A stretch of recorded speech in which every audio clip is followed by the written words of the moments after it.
Good morning dear students. और आप सब कैसे हैं? ठंड का मज़ा ले रहे हैं ना बेटा? ओके, बहुत ठंडी है ना? हाँ, आग जला के ताप रहे होंगे, है ना? रजाई, वाह कितना अच्छा लगता है ठंड में, है ना? तो चलिए हम पढ़ना स्टार्ट करें अब।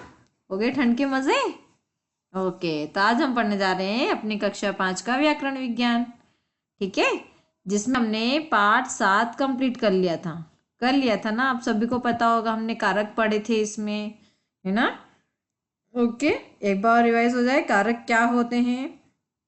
ठीक है, तो जो शब्द संज्ञा या सर्वनाम का क्रिया के साथ संबंध बताते हैं उन्हें हम कारक कहते हैं, है ना? और कारक कितने प्रकार के होते हैं? कारक होते हैं 8 प्रकार के।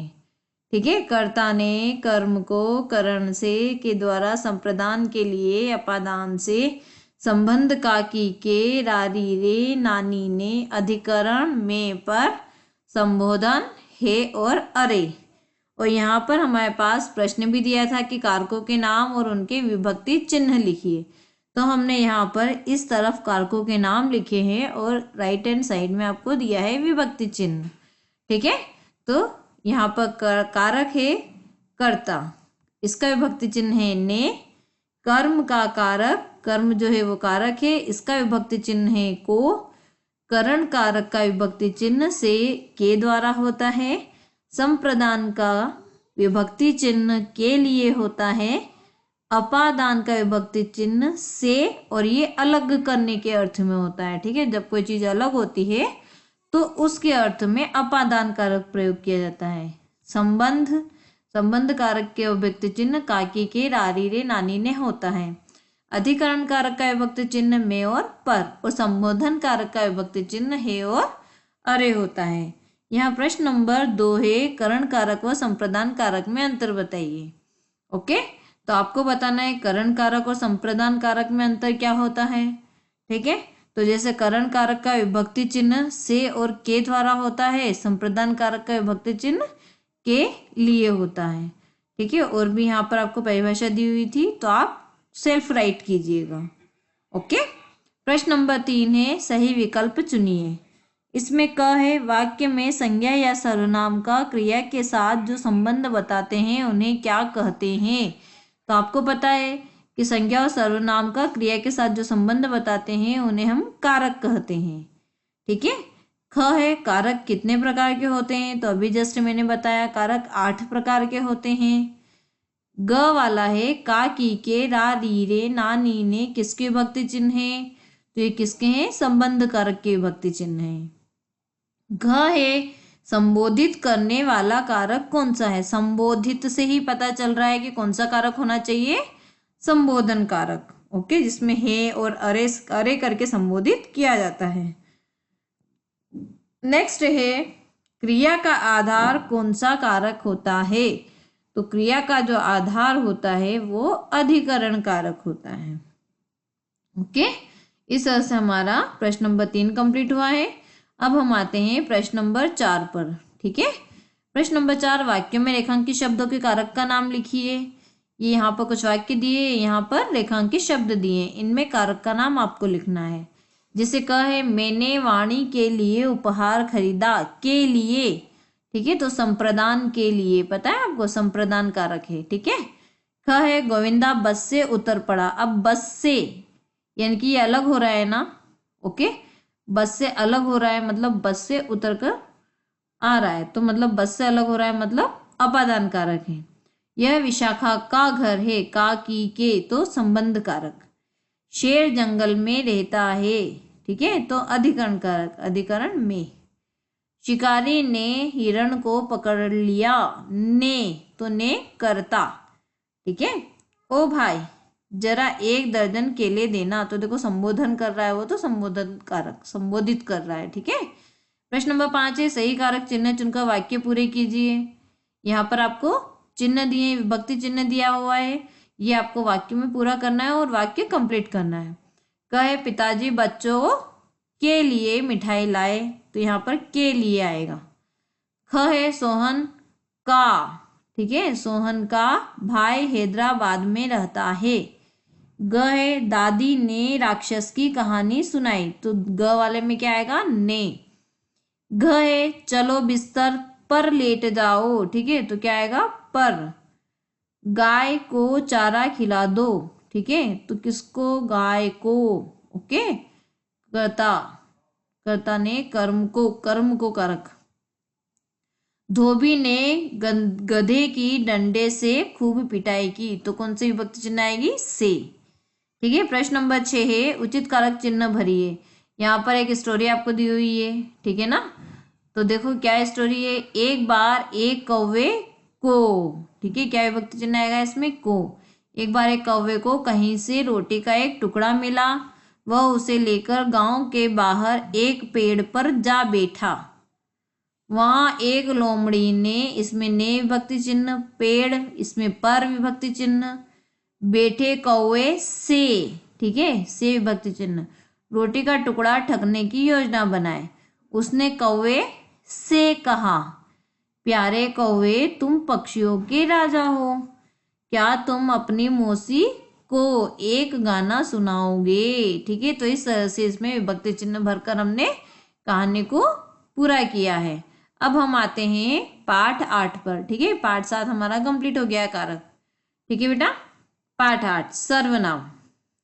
तो देखो सर्वनाम क्या होता है ना। हम पढ़ना स्टार्ट करते हैं। तुम एक अच्छे बालक हो। कबीर कक्षा 5वीं में पढ़ता है। ये जो बॉय है, ये जो लड़का है, इसका नाम कबीर है, ये कक्षा 5वीं में पढ़ता है। ठीक है, आप भी कक्षा 5वीं में पढ़ते हो ना। ओके, वह एक बुद्धिमान बालक है। उसके माता पिता डॉक्टर हैं। ठीक है, इसके जो मम्मा पापा हैं ये क्या है, डॉक्टर हैं। वे उसे बहुत प्यार करते हैं। इन वाक्यों में रंगीन छपे वह उसके उसे शब्दों का प्रयोग किया गया है। ये शब्द क्या कहलाते हैं, सर्वनाम कहलाते हैं। ठीक है, यहाँ पर जो रंगीन शब्दों का प्रयोग किया गया है, ये शब्द जो है वह सर्वनाम कहलाते हैं। सर्वधन नाम यानी सबका नाम। ओके, ये शब्द सभी के लिए प्रयोग किए जा सकते हैं। ठीक है, चाहे कोई भी हो, उन सब के लिए ये शब्द प्रयोग किए जा सकते हैं। इनका प्रयोग करने से भाषा सुंदर और स्पष्ट हो जाती है। एक ही सर्वनाम शब्द अलग अलग व्यक्तियों या प्राणियों के लिए बोला या लिखा जा सकता है। अतः हम कह सकते हैं कि, क्या कह सकते हैं, अब यहाँ पर आपको सर्वनाम की परिभाषा दी हुई है। जो शब्द सबके नाम के स्थान पर प्रयोग किए जाते हैं उन्हें सर्वनाम कहते हैं।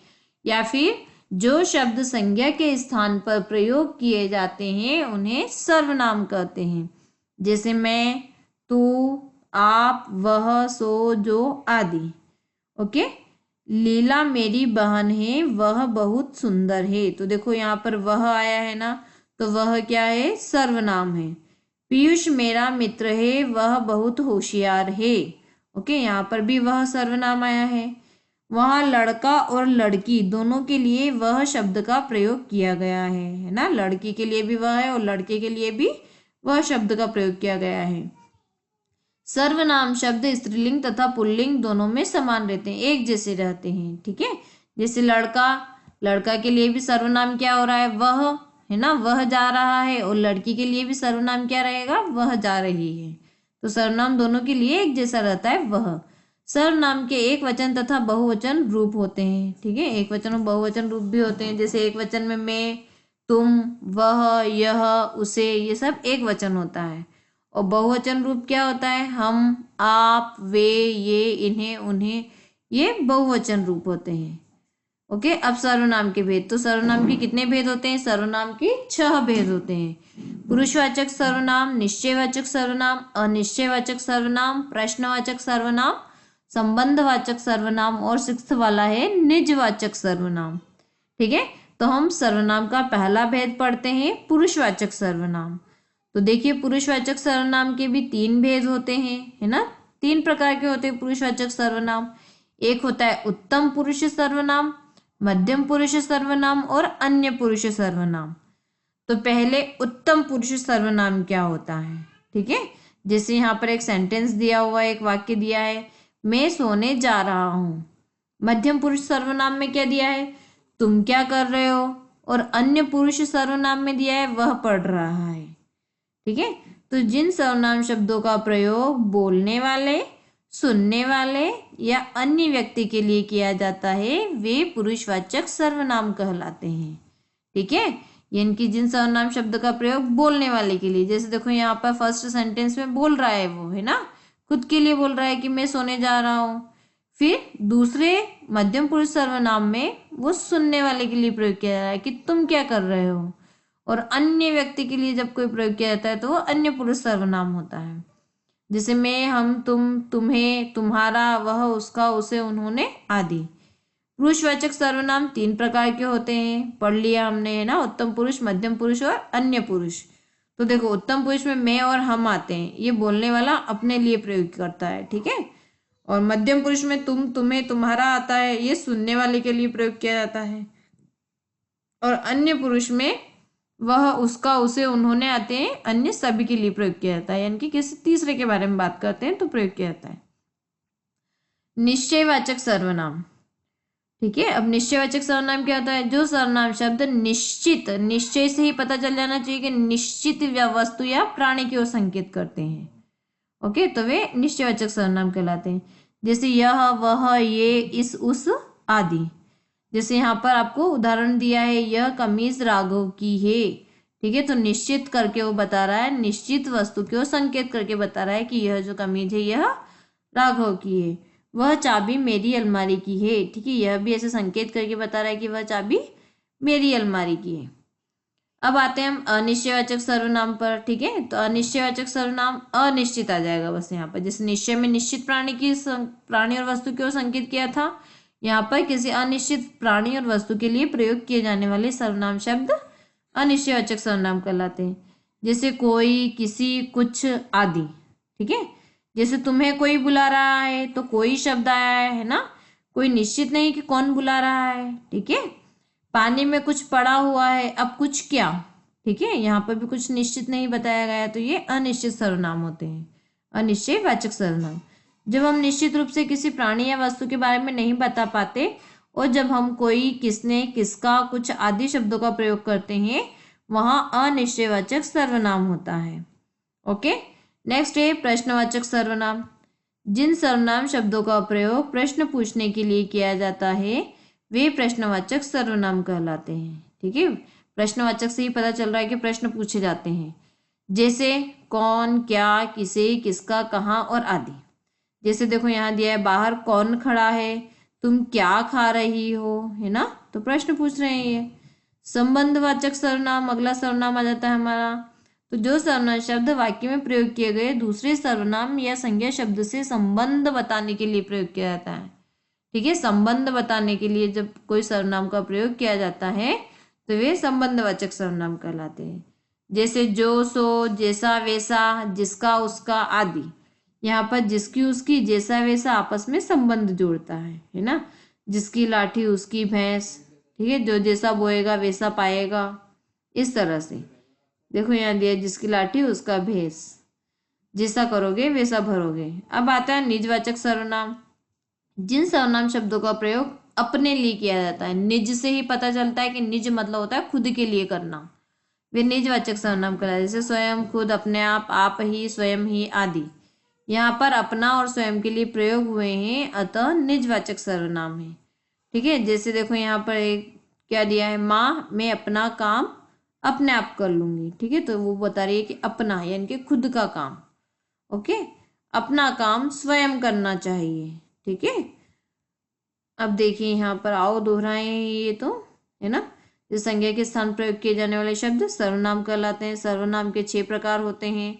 मैं, तुम, वह पुरुषवाचक सर्वनाम है। यह, वह, उस निश्चयवाचक है। कोई, कुछ अनिश्चयवाचक। कौन, क्या, कहाँ प्रश्नवाचक। जो, सो, जो, वो, जैसा, वैसा संबंधवाचक, है ना। स्वयं, खुद, अपने आप, ये निजवाचक सर्वनाम है। अब हम एक्सरसाइज कंप्लीट करते हैं। तो देखो स्टार्टिंग में आपको क्वेश्चन दिया है कि सर्वनाम की परिभाषा दीजिए और इसके भेदों के नाम लिखिए। तो मैंने आपको राइट करके दिया है बेटा, आपको कॉपी करना है। ठीक है, आपको राइट करना है आपकी कॉपी में, है ना। निश्चयवाचक सर्वनाम तथा निश्चयवाचक सर्वनाम में अंतर। अब हम आते हैं प्रश्न नंबर 3 पर। सही विकल्प चुनिए। सबका नाम क्या कहलाता है? तो सबका नाम सर्वनाम कहलाता है। कुछ कौन किस सर्वनाम के साथ प्रयोग होता है? तो देखो कुछ है ना, ग्लास में कुछ पड़ा है, अभी हमने पढ़ा, तो वो अनिश्चयवाचक सर्वनाम। कुछ क्या, कोई निश्चित नहीं है, मतलब अनिश्चयवाचक सर्वनाम। पुरुषवाचक सर्वनाम के कितने भेद होते हैं? 3 भेद होते हैं, है ना, पढ़ा है ना। ओके, उत्तम पुरुष, मध्यम पुरुष और अन्य पुरुष। ग है जैसी करनी वैसी भरनी, किस सर्वनाम का उदाहरण है? तो ये संबंधवाचक, क्योंकि संबंध बताए, जैसी वैसी। निजवाचक सर्वनाम का उदाहरण कौन सा है? स्वयं आ गया है, देखो मैं स्वयं ही दिल्ली जाऊंगा। ओके। प्रश्न नंबर 4 है उचित सर्वनाम के शब्द के द्वारा खाली स्थान भरिए। जैसे देखो, क्या तुम मेरे साथ घूमने चलोगे? तो क्या आ गया, है ना, क्योंकि प्रश्न पूछ रहा है वो, पहले देखो प्रश्नवाचक चिन्ह लगा है। जरा देखो, बाहर कोई खड़ा हुआ है ना। जिसने परिश्रम किया होगा वही सफल होगा, जिसने वही। छात्र अपना काम स्वयं कर रहे हैं, निजवाचक सर्वनाम है ना। मैं कुछ भी नहीं जानता। ओके। प्रश्न नंबर 5, निम्नलिखित अनुच्छेद पढ़कर सर्वनाम शब्दों के नीचे रेखा खींचिए। देखो यहाँ जो जो शब्द सर्वनाम है उसके नीचे आपको रेखा खींची हुई दिखी है ना, और आपको भी खींचना है। जैसे नीम के वृक्ष को अपने आसपास, ठीक है, अपने यानी कि स्वयं। ओके, तो यहाँ पर निजवाचक सर्वनाम, अपने आसपास इतने जीव जंतु मिल गए कि वह, ओके, उनका बचाव करते हुए अपना जीवन खुशी से बिताने लगा। अपना सर्वनाम, वह सर्वनाम, सबको खुशी देकर उसे भी खुशी होती थी, उसे सर्वनाम। मैं सोचती हूँ कि, मैं सर्वनाम, है ना। दूसरों को दुखी देखकर खुश रह पाना सबसे बड़ा इनाम है। यह इनाम नीम को भी खूब मिला, तो यह सर्वनाम। इस तरह से यहाँ पर सर्वनाम शब्दों के नीचे आपको अंडरलाइन करना है, रेखा खींचनी है। प्रश्न नंबर 6 है निम्नलिखित वाक्यों को पढ़कर सर्वनाम शब्द छांटिए और उनके भेद लिखना है। तो देखो फर्स्ट वाले में सर्वनाम शब्द क्या है? मुझे कुछ काम करना है, तो कुछ सर्वनाम है। और इसका क्या, कौन सा भेद है? अनिश्चयवाचक सर्वनाम का भेद है। आप कहाँ जा रहे हैं? तो कहाँ, है ना, सर्वनाम कहाँ, और इसका भेद प्रश्नवाचक सर्वनाम है। वह, तुम और मैं घूमने चलेंगे, है ना, तो घूमने चलेंगे, तो वह, तुम और मैं, ये क्या है? पुरुषवाचक सर्वनाम। जो तेज दौड़ रहा है वह मेरा भाई है, तो ये संबंधवाचक सर्वनाम। यह सामान मेज पर रख दो, यह, ठीक है, तो यह निश्चयवाचक सर्वनाम हो गया। प्रश्न नंबर 7 है सर्वनाम के सभी भेदों के एक एक उदाहरण वाक्य से वाक्य बनाइए। जैसे पुरुषवाचक सर्वनाम से एक वाक्य बनाना है, मैंने बनाया है, मैं खाना खा रहा हूँ, ठीक है, आप कुछ और भी बना सकते हो। निश्चयवाचक सर्वनाम से यह कमीज मेरी है, यह मेरा घर है, यह मेरी घड़ी है, कुछ भी। ओके। अनिश्चयवाचक से तुम्हें कोई बुला रहा है, या बाहर कोई खड़ा है, देखो जरा बाहर कोई खड़ा है। ओके। प्रश्नवाचक तुम कहाँ जा रहे हो, है ना, तो यहाँ पर प्रश्नवाचक लगाना है आपको, ठीक है बेटा, यहाँ थोड़ा सा मिस्टेक हो गया है, आपको प्रश्नवाचक का चिन्ह लगाना है। संबंधवाचक जैसी करनी वैसी भरनी। निजवाचक सर्वनाम राम अपना काम स्वयं कर रहा है। ओके। अब आते हैं हम होमवर्क पे। आपको मैंने एक होमवर्क दिया है, क्या है? अनुच्छेद में संज्ञा शब्दों के स्थान पर सर्वनाम का प्रयोग कीजिए। यहाँ पर देखना एक अनुच्छेद आपको दिया है, यहाँ जहाँ जहाँ संज्ञा शब्द है उनके स्थान पर आपको सर्वनाम का प्रयोग करना है। जैसे मेरा नाम अंजू है, मंजू मेरे मित्र है ना। एक दिन अंजू मंजू बाजार गई, तो यहाँ अंजू मंजू नहीं आएगा, क्या आ जाएगा? एक दिन मैं और वह बाजार गई, ठीक है, या फिर हम बाजार गए, एक दिन हम बाजार गए। ओके, तो इस तरह से आपको सर्वनाम प्रयोग करना है यहाँ पर। अब देखिए प्रश्न नंबर 9, पत्र में दिए गए रिक्त स्थानों को सर्वनाम की सहायता से पूरा करना है। जैसे सेवा में श्रीमान प्रधानाचार्य जी, SD वरिष्ठ माध्यमिक विद्यालय दिल्ली श्रीमान जी। तो देखिए यहाँ पर आपको सर्वनाम बनना है। निवेदन यह है कि, यह सर्वनाम आएगा, ठीक है। मैं आपके विद्यालय में कक्षा 5 में पढ़ता हूँ। मेरी, ठीक है, मेरी सर्वनाम। मेरी पिताजी की मासिक आय बहुत कम है। मेरे परिवार में 5 सदस्य हैं। महंगाई के कारण कम आय में परिवार का निर्वाह हो पाना अत्यंत कठिन है। आपसे प्रार्थना है कि मेरी शिक्षा शुल्क माफ कर दें। आपकी अति कृपा होगी। तो इस तरह से बेटा यहाँ पर आपको सर्वनाम शब्द फिलअप करना है। ठीक है, अब देखिए जो प्रश्न उत्तर थे वो मैंने यहाँ आपको राइट करके दिए। सर्वनाम की परिभाषा दीजिए तथा इसके भेदों के नाम लिखिए। ओके, तो जो शब्द सबके नाम के स्थान पर प्रयोग किए जाते हैं सर्वनाम कहलाते हैं, जैसे मैं, तू, आप, वह आदि। इसके 6 भेद होते हैं: पुरुषवाचक सर्वनाम, निश्चयवाचक, अनिश्चयवाचक, प्रश्नवाचक, संबंधवाचक और निजवाचक सर्वनाम। ठीक है, निश्चयवाचक सर्वनाम और अनिश्चयवाचक सर्वनाम में अंतर, तो देखिए यहाँ पर अंतर लिखे हैं। पहला अंतर है, जो सर्वनाम शब्द निश्चित वस्तु या प्राणी की ओर संकेत करे वे निश्चयवाचक सर्वनाम कहलाते हैं। यहाँ इनके उदाहरण दिए, जैसे यह, वह, ये, इस आदि। अनिश्चय सर्वनाम जो किसी अनिश्चित प्राणी या वस्तु के लिए प्रयोग किए जाते हैं वे सर्वनाम शब्द अनिश्चयवाचक सर्वनाम कहलाते हैं, जैसे कोई, कुछ, किसी आदि। ठीक है, इस तरह से तो बेटा आपको ये क्वेश्चन आंसर आपकी कॉपी में राइट करना है। ठीक है, ओके बेटा, आप सभी अपना अपना ध्यान रखिएगा और सेफ रहिएगा। ठीक है, और ठंड भी बहुत पड़ रही है तो ठंड का मज़ा भी लीजिएगा। ओके, चलिए बाय बेटा।